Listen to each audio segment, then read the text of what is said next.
that within 1 month of each other, two Japanese action games that heavily feature protagonists with robot left arms came out. Robot left arms are a thing. That's weird. Also, we were just talking about Metal Gear Solid 5. Yeah. In which that character also has a robot arm. Yeah. No, stylish amputees. We've been doing this for a while now. A lot of people have been like making like Nero comparisons to like a lot of things, and it's kind of like, yeah, it's there's never been a shortage. The other thing is that that Sekiro and Devil May Cry 5 Is it his left arm or his right arm? For Nero? I think it's his right. Yeah, it's his right. My bad. Sekiro and Devil May Cry 5 both have fuck you, you're gonna die bosses as the first thing in the game that if you're good enough, you can totally beat. Yeah. Now in I made that exact comparison last night because I was talking to a friend and she crushed the first boss. Ishina, as the first boss fight in the game that you were supposed to lose to, can be defeated. Yeah. And here's the thing, right? Mechanically, if you're familiar with DMC, you can go into that and just do really well. Yeah. I got okay on my first go. I got the shield down to like, I don't know, a third of its health or whatever. Sekiro, you don't know what the game is yet, right? I think when I played Sekiro and I fought Genichiro in that tutorial, I think I was dead in under 5 seconds. Okay. I lasted, actually. I lasted a little bit. He did a sweep that I didn't understand, and I just got wrecked instantly. I lasted a little bit, but that's a thing where the game does not explain enough to you about the mechanics for you to stand a shot on purpose, because the more detailed explanation comes later. Yeah. Right? If you were to reapproach that fight by starting a new game or whatever, I'd say 2 hours of experience into the game, so you do way better. The best part about it is that here's a spoiler. It's been in the trailer. You fight that guy as a boss later. No, of course you do. He has the same moveset. Of course he does. So I know how to beat him now. Yeah. If I were to go back and do it, I bet I could do it. I mean, especially on New Game Plus with all my health upgrades. Well, because I just like the thing that it took me a while to reach an understanding on was like until the tutorial man explains to you about consecutive parries. Yes. I was kind of like, I'm trying to parry and get the blow, the death blow, but it's like, no, that's not always the case. No, you need to get that posture down. And then sometimes I'm like, okay, well, if I'm parrying and then I'm going for another swing, like I thought parry was going to deflect, Soul Calibur the guy. Yeah, guard him. Right? Yeah. And on big strikes against weaker enemies, it does. Yes. But against bigger enemies or just stronger enemies, they're just like, shut up. No, I'm continuing. I'm gonna go in, and I did not catch that or really grasp the like. I thought I was doing something wrong. Yeah. Right. I thought I was getting close to just frame parries, but not on point. And it turns out it's like, no, you were landing them. Just do more. But his posture is not broken yet. So do more. Exactly. Keep doing it. Exactly. And then once you get that part of it, and then you also have the, like, oh, shit, I can't get that one. Just hold it. You can do a couple blocks in, and then take another stab at it. It's almost like counter breakers. Yeah. Right? In Killer Instinct. And then you get enough in there, and they're like, now you get the crumple, and then you open it up. It is kind of crazy going from DMC5 to Sekiro, because DMC5 is about options. What do you want to do? You have like 100 fucking things you can do at any given second in Devil May Cry 5 with any of the characters, right? When you're playing Sekiro, what do you want to do? Well, you can hit them or parry them. Yep. Or maybe throw a ninja star at them. Mm-hmm. So you better fucking learn how to do those things.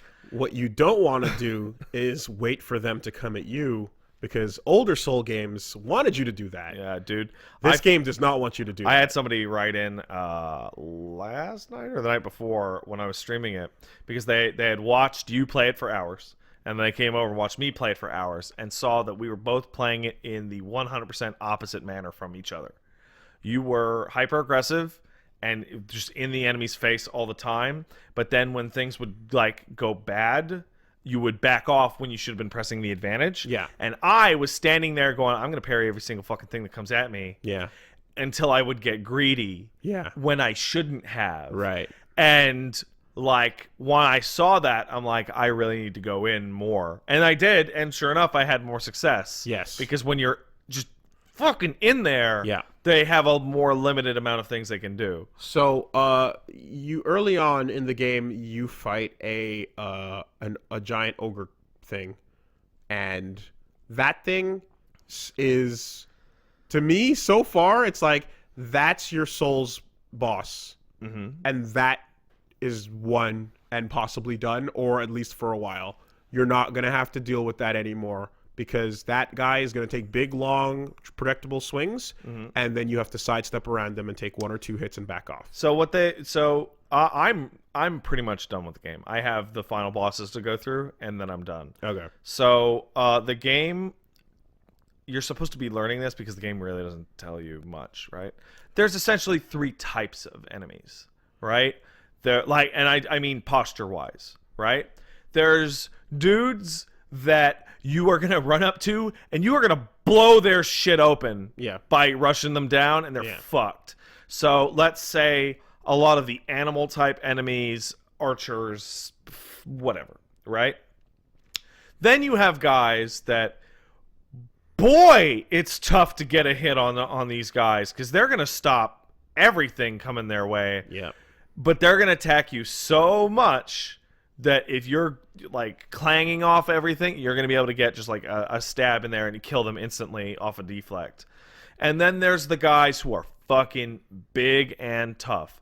Guys who regenerate their posture, it appears, immediately, no matter how much you deflect them. So you're going to have to go to the sides and chip away at them and chip away at them and chip away at them. Or if you've got big balls, Mikiri counter. Jump, well, you should Mikiri counter everything. Jump over sweeps, stomp on their heads, and do the big thing. Yeah. Right? But, like, there are guys that I'm doing all that, and it's like, because they're at full health, it's not enough. Going enough. Like, yeah. You need to hit those fuckers. And so I hit a couple walls, right? In my first stab at the game. And the mentality switch between that and then coming back in the next time and thinking about it, right, was one where I had to step away from the game to realize, motherfucker, you don't have a stamina bar. No, you can just go and go and go and go right? and go. And move and move and move and move and There's move. nothing stopping you. Right? Hard reads are hard reads, and they punish you, but get the fuck out if you need to get the fuck out. Get the fuck in if you need to get the fuck in. Yeah. And what would happen is, I was trained to, in these moments of, I'm like a couple swings away from getting you, but you're also, I took a trade, and now I'm 1 hit from death. So I'm scared, so I'm going to back off. In Souls fashion. And now they're going to regenerate the posture. And all that's gone. Oh, I just wasted I lost the fight. minutes. The whole thing. And that's the end of the fight, right? Every time. That's what happened. And so what I came into the second session was, in those moments of fear, go in, right? And I remembered what Bloodborne was trying to teach. Which was like, no, go in. Yeah.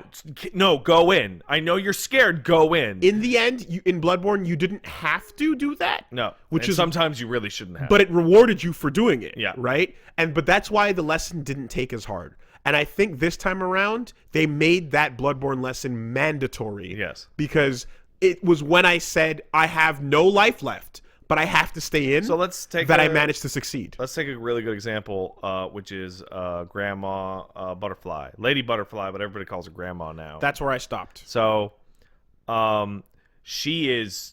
Man, she's a great boss. Like, she's awesome. She has all sorts of bullshit. She fucks with She fucks with your camera in a way that I think is fair by doing the jump up above you. Because that's the point. To obfuscate your bullshit. Because that's the point of her movement. Isn't it great? I was having the hardest time reading her bullshit until I was like, no, I'm just going to go in on her every second. Every single second that she's in front of me, I'm going to go in as hard as I possibly can. And it helps. But now but then what you start realizing, if you keep swinging though, is that she has like frame data. Yeah. Right? She's got counter pokes that beat yours. Yes. And after 2 or 3, she's going to do a jab. Yeah. And then you got to learn, okay, so this move I could deflect, but because of its aim, can I actually sidestep it and stab her? Exactly. And there's a piece of data that is not in the game, but it is in the PDF that we were given, because thanks Activision, gave us review copies, and it is the data on, dude, what is the relation of health to posture regeneration, which is not in the game, but it is in that PDF. And it is, if they're at full health, they have 100% posture regeneration, because of course they do. Yes. If they're at 75% and up, but 75 to 99, it's 66%. At 75% to 100 is full regeneration. 50 to 75 is 66%. 50 and under is they only regenerate 33% of their posture, which is why that's such a turning point for most bosses. And then if you get them at 25% or lower, they can't regenerate posture at all ever, which is why the fight is over once you get them down that low. One key, you want to talk, one super key fact from that PDF as well that is not so far given in game, is the relation of consecutive parry attempts over time, and basically what ends up happening on your inputs. You can spam parry if someone's swinging at you, right? And the game will give you that first window and even that second one. Every consecutive attempt to parry something in a row that doesn't connect reduces the parry window further and further until you have the strictest possible timing. So I saw in some videos, even in there was a guy from Facts for Life going through the game, and people were like, archers were gonna like aim at them, right? And people would stand there mashing L1 in order to like, okay, maybe, but like you're actually making it less likely to succeed. Yeah. So whatever that, let's say you have 5 for it. It's like, let's say like 6. It's generous. It's way more. It's like 15. It's big, right? It is a massive generous thing to start with. And let's say each time you click it, it halves. Yeah. So you go 15, then you go like 7, then you go 3, and then like maybe 3 is the lowest it'll go. Right, and so just like when you mash, you're making it harder. Don't mash. Yeah, unless you're fighting that one enemy that wants you to mash. There's one enemy that it's like he attacks you so fast that the only way to parry it is to mash the button. Kickfucker? What's that? Kickfucker? No, it's a centipede giraffe. Okay. Yeah. So it's a claw asshole. It's a guy with claws. So when you kind of catch that, you realize again, the game will not. It's hard. It's very hard. Yeah, let's take a second. The game is way harder than the Soul series. It is very hard. It is as hard as Ninja Gaiden was when it came out on the Xbox. It feels like you are going to spend most of the game with 3 mistakes being allowed. Yeah, 3. 3. I have the maxed out health bar. I get 3 mistakes unless I heal. There you go. 2 depending on the enemy. Occasionally you get 2 mistakes. Yeah. 1 brings you just within death, and then that's it. And occasionally 1 mistake if it's a throw. Yeah. Fuck, man. That lunge from the ogre is bonkers. So I had a jumping eventually was my saving grace. Yeah, so it's like what I found is like when I see a throw, I hit circle and I hold circle and then I just run straight back as far as I can go. Yeah. Because there's nothing to stop me from running that far away. Yeah, I lost positional advantage. I don't care. Throws do like 90% of your life most of the time. Now, the best part about all of this is all these mechanics we're describing, right? All these things you're doing, while you're doing them, it's the most stylish, so cool. Fucking cool looking experience. So I want to, with the swords fighting and clashing and the dodging and the jumping and every fight when you're doing the mechanics as intended is a cinematic fight. So I want to point out that there are hidden mechanics to the presentation of this that you may or may not have seen. So I'm going to use the Genichiro Ishina boss fight, which is about a third of the way through the game. It's the guy on top of the tower. It's the guy you fight in the tutorial. You see that fight in the trailer, so I feel very confident in talking about it, right? He has one of the longest strings in the game that you cannot stop. He's gonna if he dives in with like a sweep going from like left to right, he is gonna start like whirling his sword in front of you and just clang clang clang jumping. he's going to go hard on you. I feel like it's 12 hits, right? If you get all the way to the end and you're not busted and you manage to deflect that last hit at all, both characters get flown back into like what are essentially like kata stances, and it resets the fight to different positions.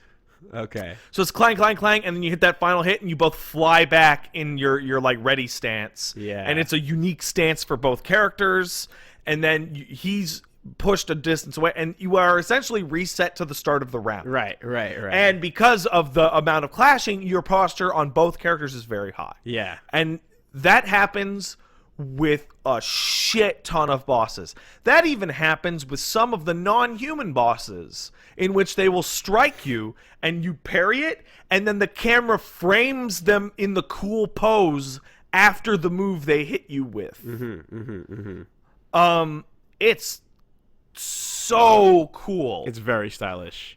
It feels incredible when you do the hard counter to things, and they like fucking, they're now facing the wrong direction. Yeah, because that's the thing, right? It's the same with feeling of like, you know, Bloodborne, like shot to the face, front stab, right? Yeah. Perfect parry. In this case, it's like that big lunging sweep, and then you jump off their head and Frankensteiner stab them. Or my like, it's so simple, but you see it very early in the game. Like, it's one of the first things you do is that you perfect parry a generic enemy, and their arm flows way back, and you just stab them in their chest through their armpit. Right. Like, just this quick, just Yeah. It's like, get fucked. And then there's the moments of like, okay, I purchased jump deflect, therefore in this grandma fight, there's moments of me, like, I've got my ninja star, I'm shooting it at her when she's up there and whatnot. And then there's moments where she's got her shit coming at me, and I'm jumping towards her and deflecting them in the air to come down with a swing. Like, there's these moments of just I'm fucking ninja! doing the game as intended feels and looks incredible, man. It's... but boy, does it beat your ass. It's beating my ass harder than any game in like 2 years. And it's compensating for the fact that you have no stamina and a jump button and a grapple away button. Yeah. You have such you have the most tools for cowarding out than you've ever had. I'm losing this fight. Hold on. I'm going to grapple up to the top of this tower, sip, get back down You there. can coward out better and harder than any other game out there from FromSoft. I feel like the reason why they moved the item slot to the D-pad is to tell you, no, fucking stop. Right. It's not a button. Yeah. You are not to be using this in a time of action. Do not. Almost every time I tried to sip my gourd when I was like in a proper fight and the enemy was anything other than 15 feet plus away from me, I got stabbed for it.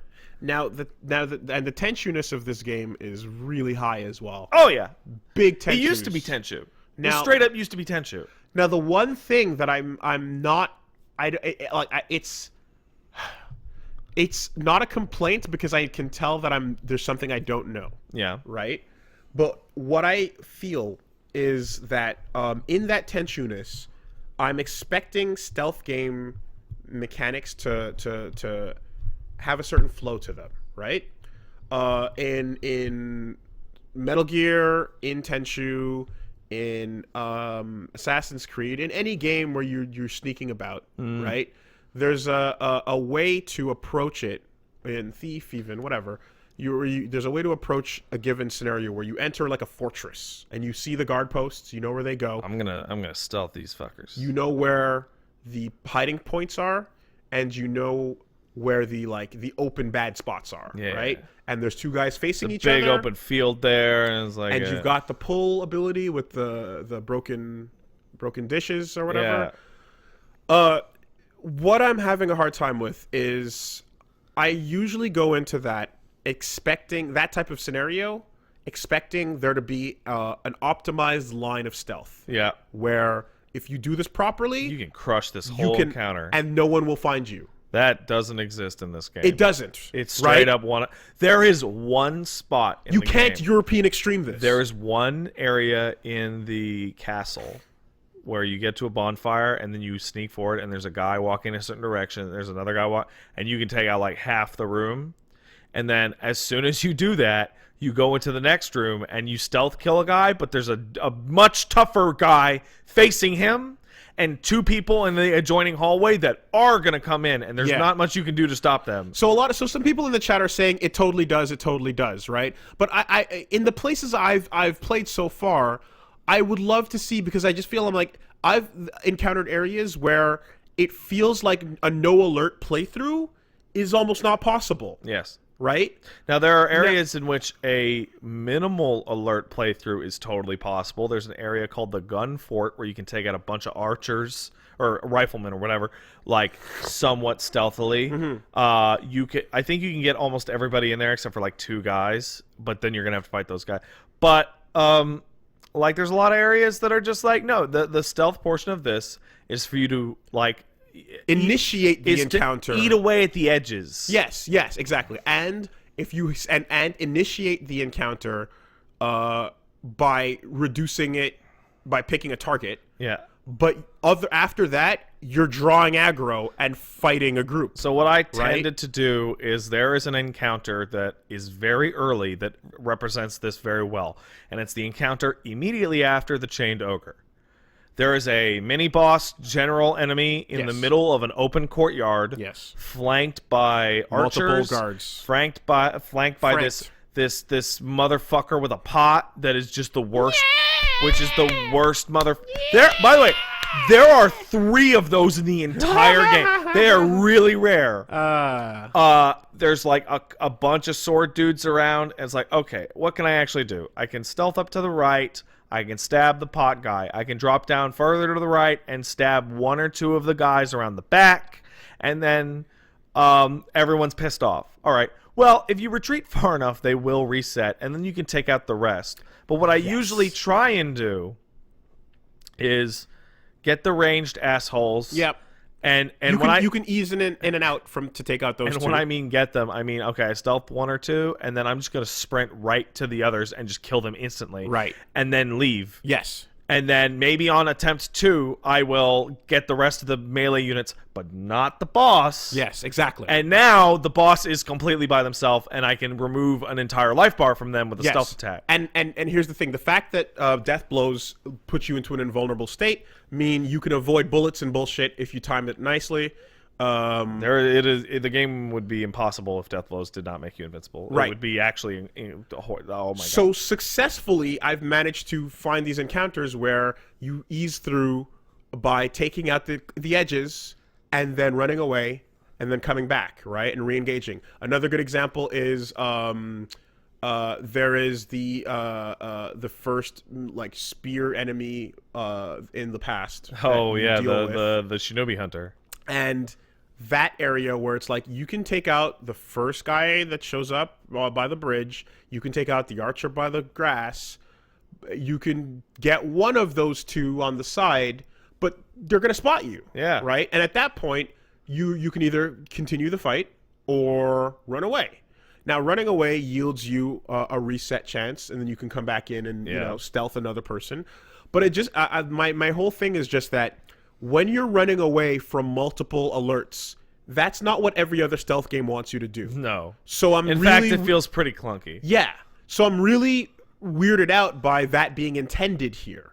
I don't think it is. I don't think it is either. I think they actually intend you to just go all in and fight everybody. And it's like, I get that, but when there are more than 2 enemies, the ability to deflect any of them becomes almost impossible. Like, there are too many swings coming at you. So that's why the only thing I want to know is, like, do you actually intend there to be, is there a godlike stealth-only run possible, or is it really stealth at the beginning and then take it all on and handle the ads? Around the 30% mark, you get an ability that dramatically improves your stealth. Okay. And it is called Blood Smoke, and basically you stab somebody, and that spray of blood that comes out of their throat, you turn that into smoke, and anyone whom it touches within like a pretty decent radius around, it basically re-stealths you. It like resets or enemies that are really close will go, whoa, oh, there's smoke in my eyes. Yeah. And you can stealth them. Okay.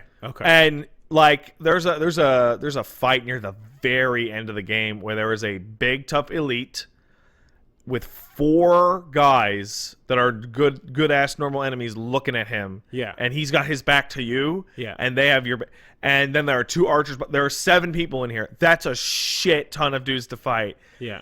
But if you stealth one of them and do the blood smoke, you can stealth a second and do the blood smoke, and then stealth the big guy and do the blood smoke. And then you're almost drawing spirit emblems, but you have removed more than half of the combat shit in this room. Okay. Right? Okay. So it's actually coming down to a matter of you will get to do this, but mechanically you have to get there first. Yeah.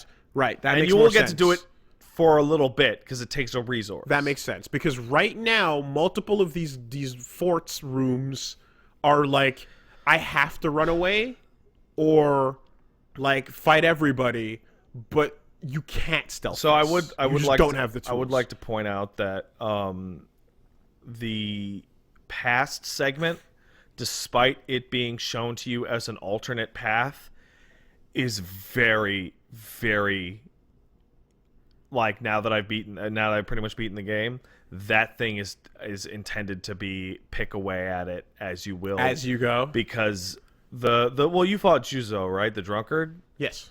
The run to him is so outrageous. Yeah, it is the toughest thing in the whole game. So that's a perfect example of a room where you can't get by that first there run, are like right? 8 guys right next to you when you start that, and you will have to go through them. So what I was able to do towards the end of my second stream was sprint past them, and there's actually enough distance that they don't follow you over to Juzo. Yeah, problem is then when you want to run from the guys in Juzo's arena, the only place to run back to is the area that you left everybody alive in. Yeah, or behind the house. But Sure. ultimately, but you know, that, Like- yeah. So, chat, we are aware of the fact that the state of play is happening We right are now. aware. It's just unfortunate timing, but we're recording a podcast. We're not If going to any- double stream it while we're recording the podcast. If there's any news that's worth talking about, we'll talk about it live as we're going on. Yeah, if here. anything's super dope, we'll talk about But it. it doesn't make sense for us to turn this episode into like a double live watching of But the... right now it's Sekiro time. Exactly. But yeah, no, we're not doing that. Juzo and Anyway. Lady Butterfly are like, cause have you gotten to the other boss that like the other first boss, quote unquote? In the present, yes. Yeah, it's what's his Yoru? Okay, well he's the asshole on the horse. yeah. He is way easier than Lady Butterfly. He is way Yeah, easier. one-shotted him. Yeah. And it's like, and so there's a minor mechanical detail, but you get a item from Lady Butterfly. Why am I reading the chat? Because I don't care anymore. Go Yeah, on. we don't care anymore, motherfuckers. Go we on. see you. Fuck There's y'all. an item you get for beating Lady Butterfly that gives you an upgrade to your character. I beat Lady Butterfly pretty much as soon as I could. I beat the horse guy, and then I went immediately to beat Lady Butterfly. It was like 4 or 5 hours before I was able to use that upgrade item. Interesting. And then I'm like, oh, wait, is Lady Butterfly an equivalent difficulty to the thing I had to beat to unlock this upgrade? Yeah, actually. Okay. Game's great. It's... I got tilted after that first wall because I didn't. The unlearning. Everybody's wall on this is different, which is fascinating. The unlearning was not. It took a while for that to kick in, man. Like, Shinobi Hunter was tough, but he didn't crush me the way he crushed you. Yeah. And same thing with the Chained Ogre. Like, I didn't have that much of trouble. But the first general I fought was like an hour. Like, that first guy. After the dogs. Yeah. Yeah. Yeah. And I was like, what? And it's depend. I had a really goofy thing where whenever I would get nervous, I would start to play it like Bloodborne and start to try and dodge everything, and that blows you the fuck Oh, up. they're super undodgeable things. Yeah. Almost everything tracks you completely. Yeah, and the moment I really understood too that hitboxes are lies sometimes because jumping feels like a get out of jail free card in any other Souls game. Imagine a jump button in a Souls game. Holy shit, dude! Right? Wow. But in this game, hitboxes are lies where a dude can do a lunging stab that is nowhere near you in the air, but you still get hit by it. You are supposed to. Because rock, paper, scissors You are says supposed to dodge that left or right or step on that blade. not a jump. And that is your goddamn solution. Yeah.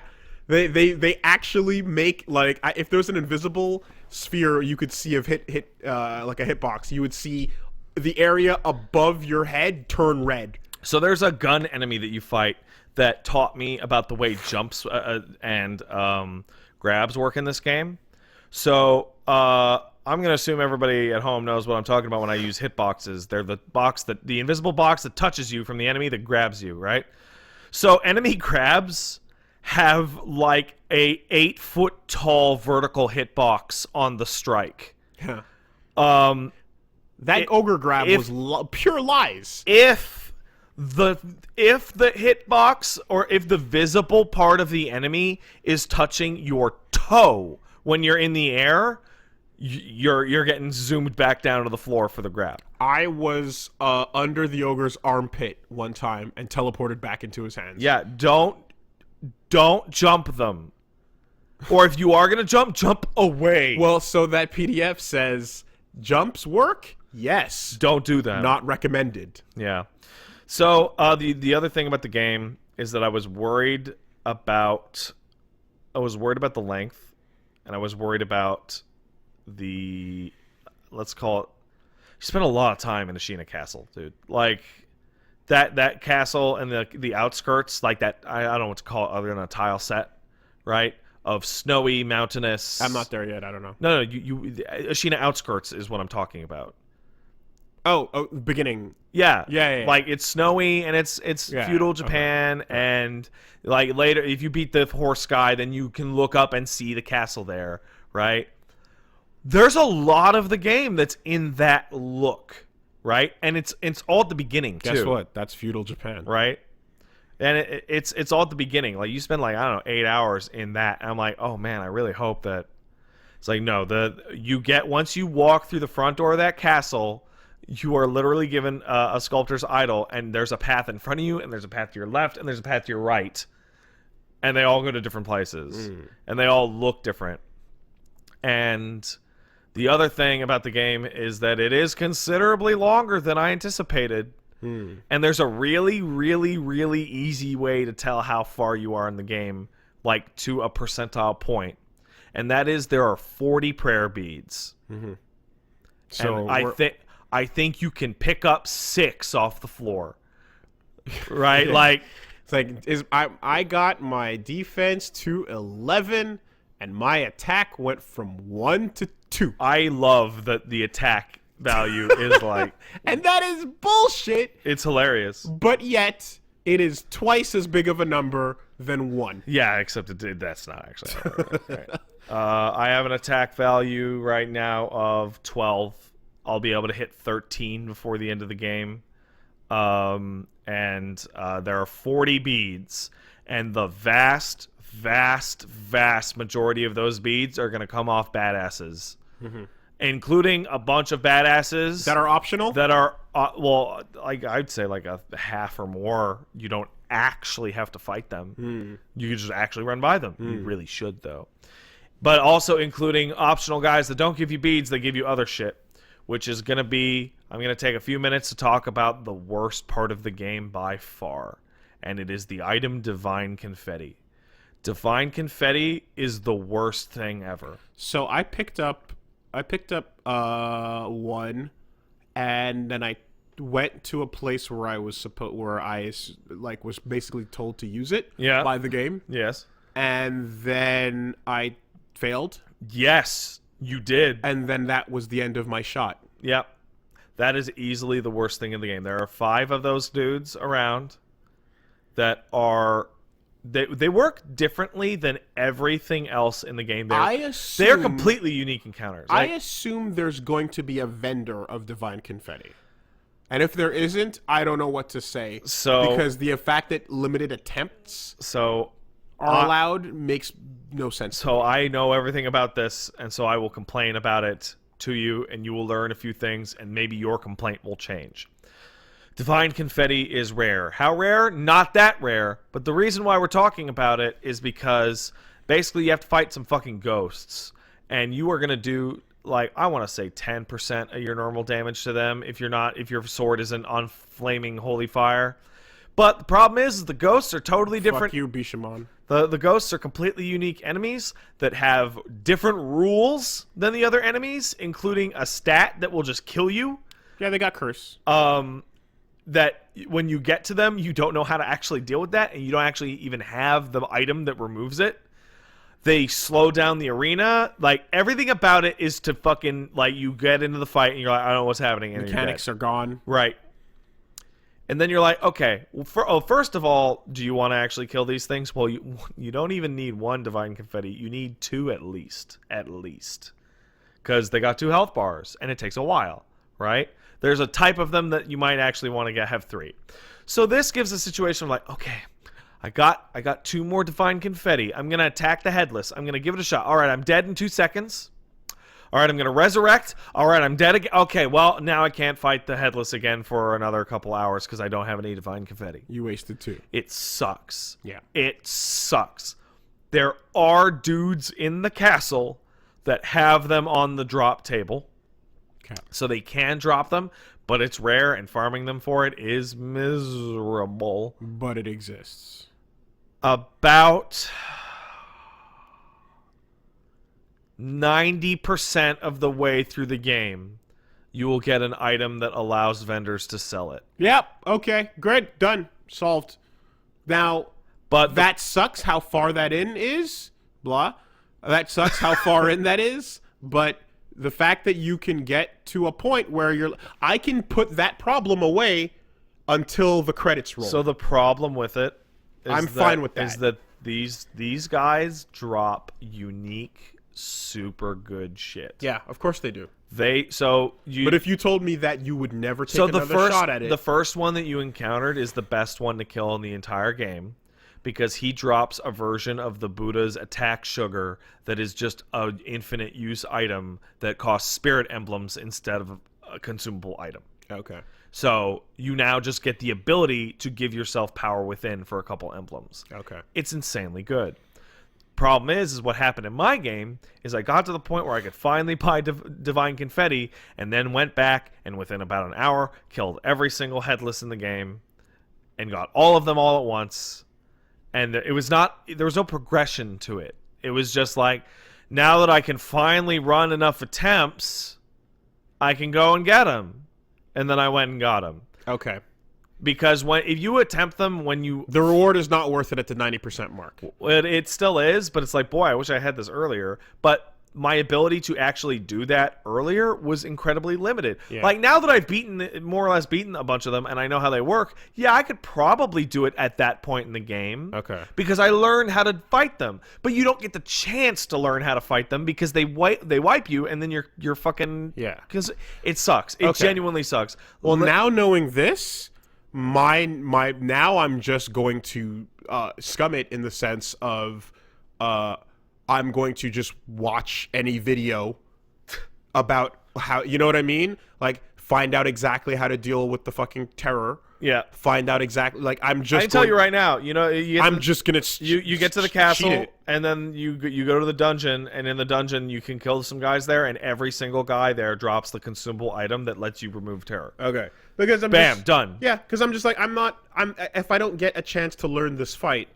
then fuck it. That is the worst part. There's a different type of ghost, which is actually a lot easier to figure out because they don't do that slow shit. But it's the same problem. They actually usually require 3 confettis because they teleport a lot.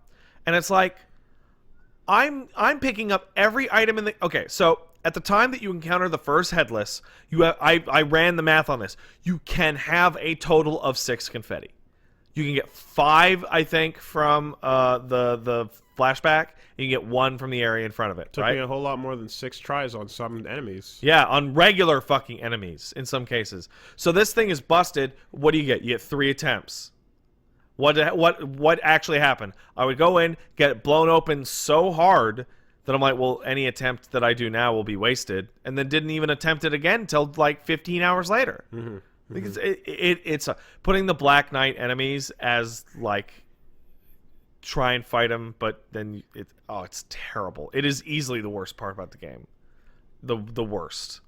Like, yeah, like, you shouldn't punish learning attempts. Yeah. You know, any boss that crushes you super hard in something, like, you should still be able to attempt it and claw your way up to victory. So even if it costs you all your experience and your fucking money and whatever, if you just want to naked run it and slowly but surely learn that boss, you should be able to. So the funniest thing is that they already knew that lesson because there is an equivalent of that earlier in the game with Lady Butterfly. Halfway through the fight, she pops her fucking illusions. Yeah. And if you want to just remove that phase of the boss fight, just Use a consumable. Use a consumable snap seed. Yeah. And they're gone. Guess what? You're going to find 6 of those in the first 30 hours of the game, and then alongside the item that will let you buy Divine Confetti will allow you to buy snap seeds. After the point of which there are literally no enemies in the game that will ever use any illusions on you ever again. Right? So if you have somehow not beaten Lady Butterfly by that point, you could buy these and then go back. But now the thing is of course is the process of actually trying to figure out how to beat these fucking ghosties is gonna dragon rot the shit out of the world. I had a situation going where it's like I just gave up. I'm just like I don't care about any of you enough. Oh, really? Well, I mean, you can just go find them and heal. Well, the problem is that unless you have an NPC quest line you have to move forward, there's absolutely no downside to dragon rotting the whole planet. They will never die. The only thing that will happen is that their quests will become stalled if they're sick.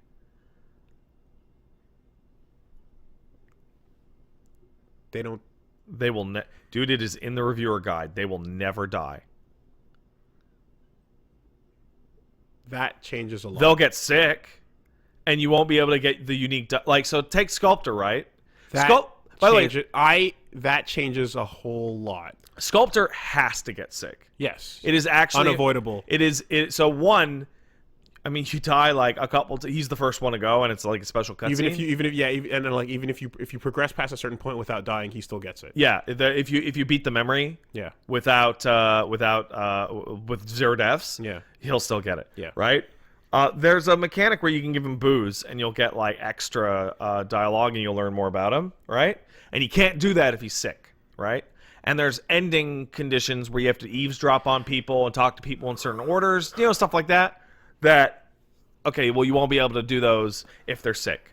But if you need to progress, a quest line like that, cure everybody, progress the quest line, and then let them all get sick again. I got manipulated into panicking that I would lose NPCs. That's the point. By dying hard enough. But then at some point, even if I didn't tell you that, you would have realized that there'd be a character that you didn't care about that you left sick for a really long time. Like, oh, they're fine. They're totally never gonna die. I kind of now I'm like, should they die? I don't know. I really don't know. Should there be a punishment for loss? There is a punishment, and that's the fact that your unseen aid percentage decreases. Clearly, yeah, and that's not much of a punishment. However, I don't think I thought about unseen aid in the entire game once, other than the times that the letters flashed up on my screen. Since you can put your money in the bank, and by bank I mean convert them into item souls. Yeah. Then... yeah, you take a minimal loss on that. Because that's the other thing is, you walking around with big purses? Go buy some fucking bags. And it'll protect you. Take a 10 coin loss. It's a good idea. Coins. It's actually a fantastic idea. It's great. You just really fucked that whole thing up for me by basically making me not panic about that anymore. It also the game just straight up lies to you about what causes dragon rot. Okay. Like, it straight up lies. It says using the power of resurrection is what causes dragon rot. No. If you die every time, it still kicks in? The way that it works is every time you die ever, of any type, resurrection or not, it builds up some kind of invisible number in the background of the game. And when you die for real and respawn, it cashes that number in. Right? So, I had a situation in which, like, I didn't die for a long time. Like, really die? Yeah. Died once, 2 people instantly sick. Right. Of course, and like, if you never resurrect, you're not spent. You're not. You're cashing it out every time. So so they'll get sick. It's the pretty same quickly. thing. Yeah. Okay. Yeah. So there you go. There you go. It is a mechanic to make you feel bad. Yeah. But because it has no teeth, everyone's gonna figure that out eventually. Okay. Also, the items you get to cure them are actually more plentiful than I expected. I mean, I saw a vendor selling one. Yeah, every unique vendor will sell you one. Okay. And then you pick up extras along the way. There's so much weird stuff. Like that thing I feel like is a misstep. Like a genuine misstep. I think the headless is a big misstep. I think that's the worst part of the game.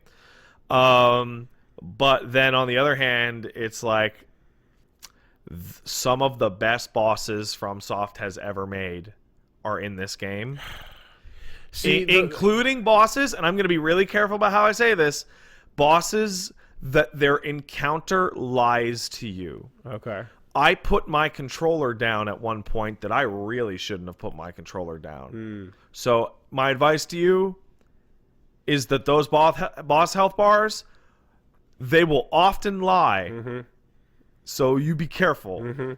Although I did hear that hubris kicked in your case. Lady Butterfly is one. I heard where she has a life bar and you kill it. Hubris kicked in. You kill that life bar and then she goes, nah, I had a second life bar. And you were too busy feeling yourself. Yeah. Yeah. The other thing I'm thinking about with those headless ghosts is like, why not just fucking upload your save and download it? I mean, that can't obviously be the intended like way to do it. But fuck you. Yeah, I know, right? Because fuck you. Well, what I'm gonna do, I want to learn before I go into New Game Plus, is buy like 300 Divine Confettis. Yeah.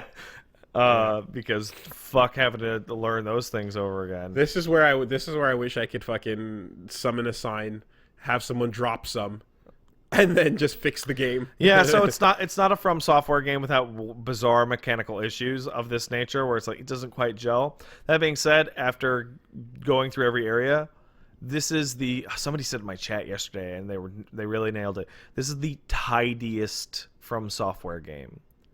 Where Dark Souls 1 falls apart after Anor Londo, right? Like every area after you get to Anor Londo is worse than the one before it. Oh, right? tidiest in terms of zone progression? Yeah, okay. And then Dark Souls 2 is kind of a mess. Dark Souls 3 has some problems in terms of what zones are placed where. Sekiro has like... Basically, once you hit the 30% through the game, you get to Dark Souls 2 it and just go in a long direction all the way to the end of a zone and something like that, right? All of those zones are good. And they're all appropriately difficult depending, and there's a little trick that I won't spoil for you where they make the area just a little bit harder if you go there later. And they were all good. I did them in a weird order, and they were all fantastic. And then you get to the final couple areas, and they're great. And there's a cool, like, I don't know how to put it. There's a really cool, like, gauntlet sequence near the end of the game that ends with something really cool. And the bosses are universally good. I cannot think of one boss in the game that is bad. I can only think of maybe 2 bosses that were a little easier than they might have should have been compared to the shit that was around them. Like that happens where it was like the hardest thing in the universe to get to the boss, and then you're like, the regular enemy that I fought to come in here was actually tougher than you. Right. I mean, there is the thing where it's like, hey, that mini boss that with a name and two stab points. Yeah, that's a grunt now, right? And that's like how far are you in the game? I'm like I said, I got up to Grandma. And then I beat the rider. Did you? So I went down a little stairway, and I saw, like, I'm like, oh look, it's the Shinobi Hunter again, but you only got 1 point. It's another one, and I was like, oh. So let me ask you: did you find the pagoda in the memory? The 3-story pagoda. Okay, yeah. So there's stuff. There's a thing. Yeah. Okay. So in the memory, there's a 3-story pagoda. Yeah. And there is a man there. Uh-huh. And he is wearing purple. Uh-huh. And that is the hardest thing in the memory. And you'll notice that when you fight him, he actually only has 1 life bar. Because you'll be seeing much, much, much more of him later. Uh-huh. And when that and basically they take the Black Knights. That is your Black Knight, by the way. They take the Black Knights, and remember at the end of Dark Souls 1, they threw them all at you at the very end? They just start mixing these guys in, and it's like, you can't be serious. And the game's like, no, we're very serious. Right. Okay. Yeah. And you will learn to treat this boss like a normal enemy. Yeah. Okay. And it defies belief. Like near the end of the game, it's like, okay, well, here's 3 of them, and they're around, and there's 2 of those guys over there, and like these are all encounters that were identified to you as bosses when you encountered them, and now they're just walking around. Capra Demon. Yeah, but Capra Demon and his fucking friends. It's wild. I've never seen a game do the palette, I don't know what to call it, like enemy reuse like that, so aggressively. Because I remember, I'm looking at it, it's like, you can't be serious.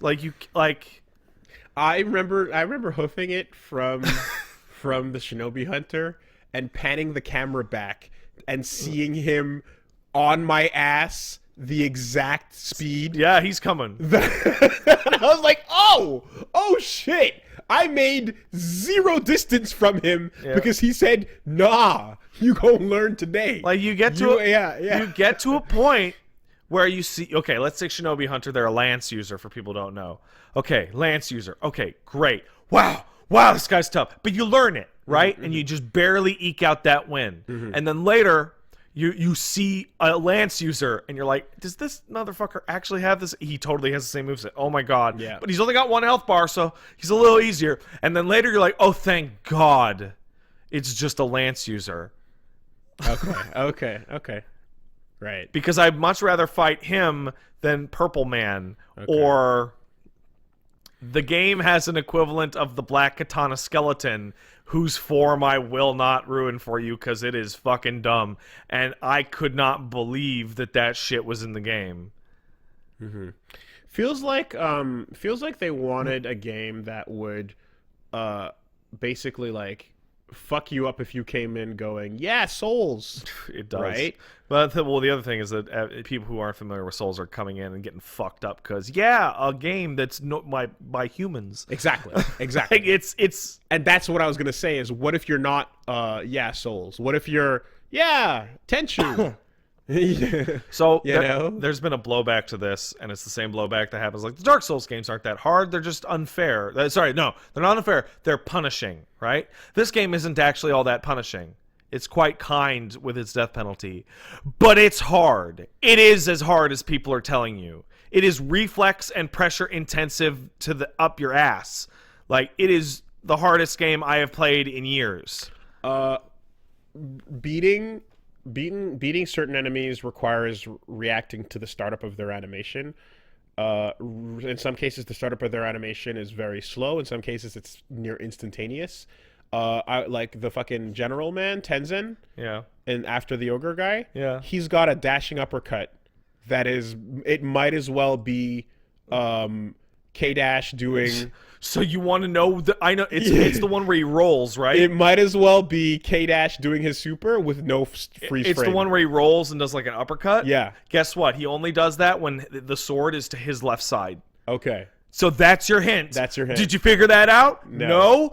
Eat the hit. Eat the hit. There is a character later on that you have to watch for a glint of light off their sword, and if you're not hitting that button the instant you see that light, you are dead. You are dead on the spot. And it's like... Man, yeah. And so what happens is eventually I acclimated, and then they give you a gauntlet at the end of the game. They give you like an existing area, and they're like, we have now populated this with the toughest badasses in the whole game. And dude, you are animeing your way through them. The fact that like that fighting grandma, she calls in her ghosts, and then You can The fight will continue with the ghosts also. yes, and you can run in circles if you don't want to use that snap seed, and then they'll eventually pop and come flying at you. And then you can just dodge that shit. But guess what? What? They don't all pop. Nope. Some of them hang around.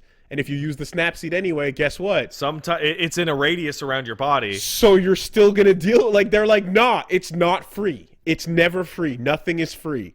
Everything costs something." Yeah. You know, like there's no get out of jail. It's this thing where earlier in the game I'm like, okay, they can't possibly, like, I'm triggering like 10 guys at once, right? And I'm doing the thing where I'm jumping around and I'll grapple here so that the faster one will run over to me and I'll kill him, and stuff like that. And I'm like, this can't be intended. After getting through the game, that is intended. You are intended to abuse your superior movement to single people off in huge groups, because you will fight groups that are so large that if you attempt to block, you will just die. Yeah. Because it's a wall of sword coming at you. Exactly. And in some cases, shield and arrow. And tiny person. Yeah. I will say that, like, I've been ignoring a lot of the runs to bosses, but in favor of killing things on the way each time. But like now that I know I can just sprint past, and there is an ability that everyone should get. In fact, you know what? Let me just give you a piece of advice. Passive abilities in Sekiro are better than active abilities. Huh. Okay. Did you get? There's a quest from a guy that will give you an extra skill tree. He says, "Go kill some rats." You go kill some rats, you get a third skill tree, right? 2 things on that skill tree: increase posture damage to enemies when you deflect something, and increase damages to enemies after you deflect something, so your hits will do more posture. That's better than life and posture. Yeah, those are the 2 best moves in the entire game, and everyone should get them. That is literally the most important mechanic. Like, the third best move in the game is the one when you death blow somebody, you get some of your health back. Okay. That move becomes totally indispensable because you are like fighting to the brink of death only to kill someone to have enough life to jump away and heal.